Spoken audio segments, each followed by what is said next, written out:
உப்பு ஒரு 1/4 டீஸ்பூன் போட்டுக்கிறேன். போட்டுட்டு நல்லா கிளறிட்டு ஒரு 1/4 டீஸ்பூன் அளவுக்கு தண்ணி ஊற்றிக்கிறேன்.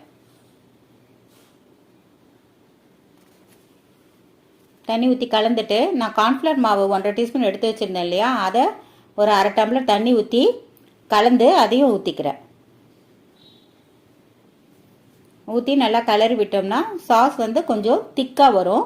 அப்படி திக்காக வரும்போது நம்ம பொரிச்சு வச்ச காலிஃப்ளவரை நம்ம அதில் போட்டுக்கலாம். ஸ்ப்ரிங் ஆனியனும் போட்டுக்கலாம். போட்டுட்டு நல்லா கிளறி எடுத்துக்கலாம். சாஸியாக வேணும்னா கொஞ்சம் முன்னாடியே எடுத்துடலாம். ட்ரையாக வேணும்னா இன்னும் கொஞ்சம் நேரம் விட்டு எடுத்துக்கலாம்.